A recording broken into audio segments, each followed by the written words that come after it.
All right, guys, Mr. G here, live from the Mr. G studio, aka my basement, where my kids find me when I come to hide.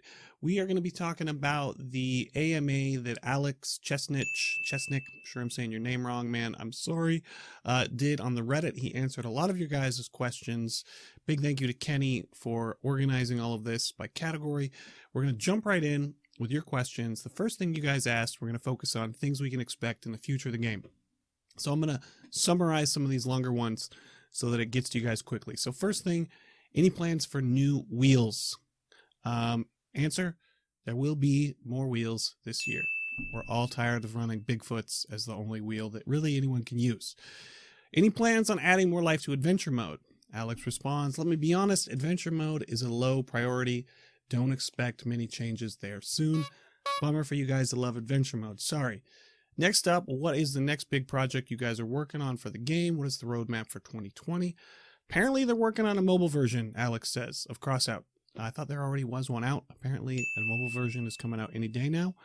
And other than that, he says it's classified. We're not going to find out yet because they're worried maybe it won't get done in time.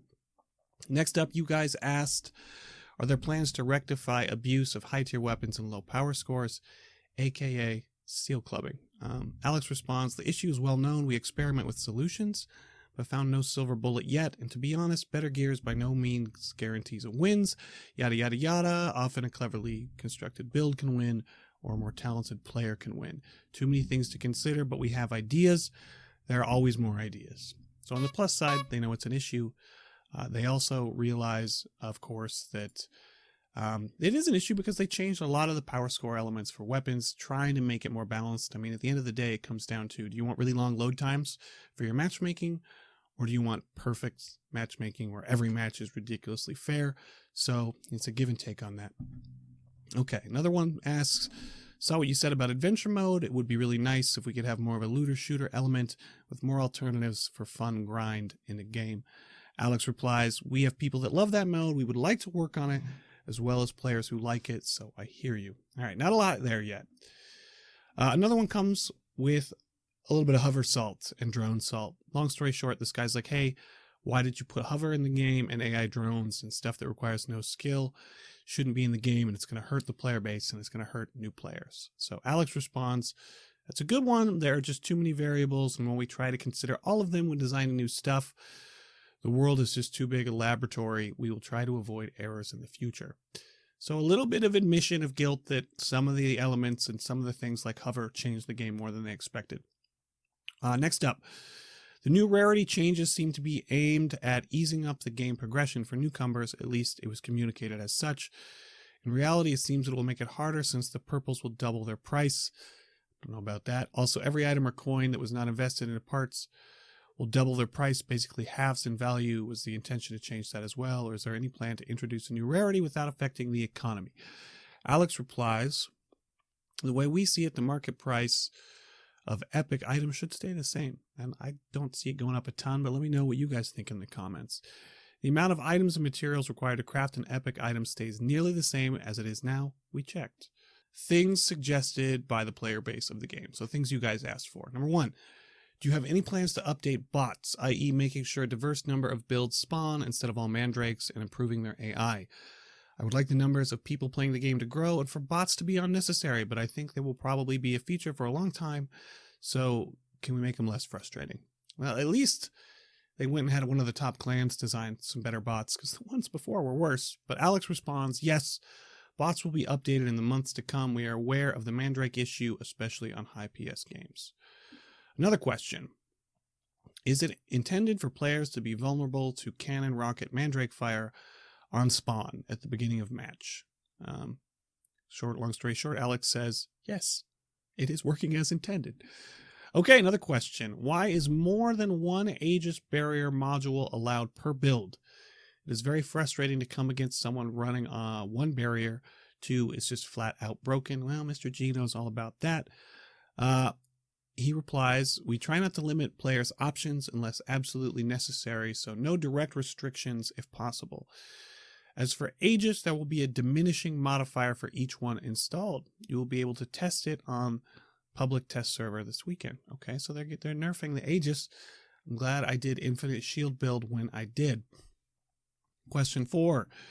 Do you have any plans to make machine guns and other low durability weapons more viable? They currently get removed from your vehicle very quickly, usually one shot from cannons, and it stops the majority of players from using them. Answer. We are working on improving the explosion and collision mechanics. Wait till summer for more info on that. Well, they've been continuing to work on that. Some real core gameplay mechanic changes there could be helpful. Next up, will there be any improvement regarding bots in PvP? Currently, bots are so stupid, they just follow one target across the whole map, completely ignoring much closer enemies. Answer.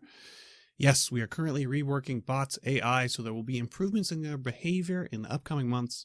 Also, there will be updates of bots' vehicles. Ideally, we'd like there to be no bots and PvP-only players, and we are working on that. Also, that's not impossible. Yeah, true story. We want to keep those wait times down. We need bots. Another person says bots really do help lower queue times, but they say if the bot blueprints got designed by players and deployed like Leviathans, they would be less repetitive and more player-focused. But make them use the portrait banner of their designer instead of their using the designer's name. I think this should be implemented into Clash of Engineers because I think that's a phenomenal idea. That you could get a bot chosen in-game and that you get a reward for that, and then it gets a cycle of 6 months, and then they run another Clash of Engineers. Simply give power score bands and ask players to design builds, and the players vote on them. Targrim and Alex, if you're listening, you've already built those systems into the game. Let's use them for that. That'd be useful. Alex replies, that was actually the initial idea for PvE bots, to let players create them, but it never got past initial discussions. Also at the beginning, we were thinking about letting the beginner's player control hard PvE bots or even Leviathans to create an asymmetric experience. Yeah, that's a good idea.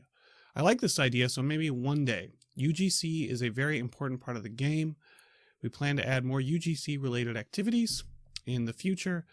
As for player-created PvP bots, they are just too unpredictable.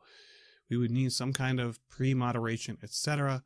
Also, we'd like to improve matchmaking rather than adding more bots to PvP. Okay, Alex, I get that, but maybe if you use the Clash of Engineers voting protocol, you guys could select your favorites and let players vote for the other top 3 in different brackets. I'd love to see that. Okay, another question.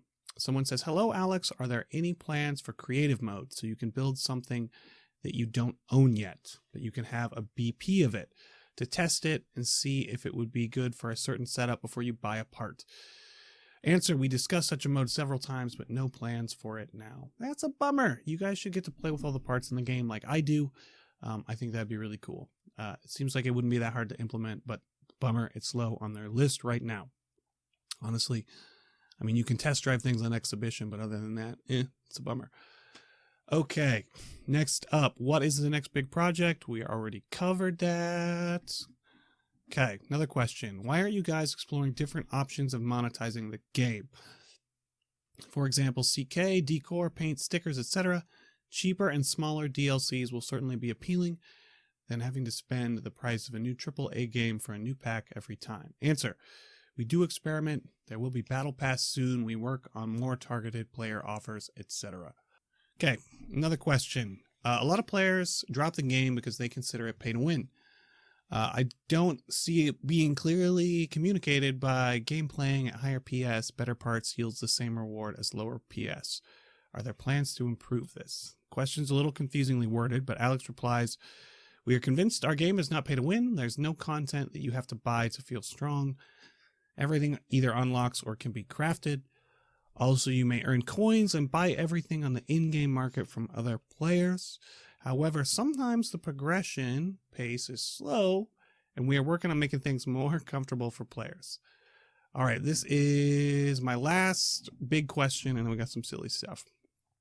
Is there ever going to be anything done about the rough state of lower power score tiers? New players have to suffer through long queue times, horrid matchmaking, swarms of Smurf players running epic or legendary tier weapons on a skeleton frame.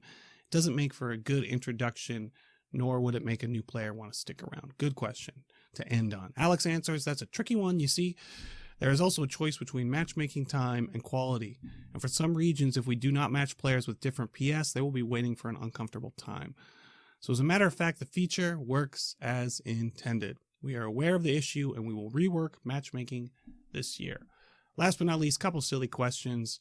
Someone asks, is Crossout kind of the pre-sequel to Hard Truck Apocalypse, right?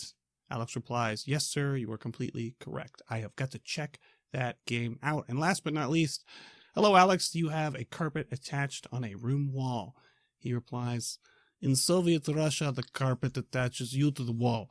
That is it for this one. Like and subscribe to stay up to date on all things Crossout. Mr. J.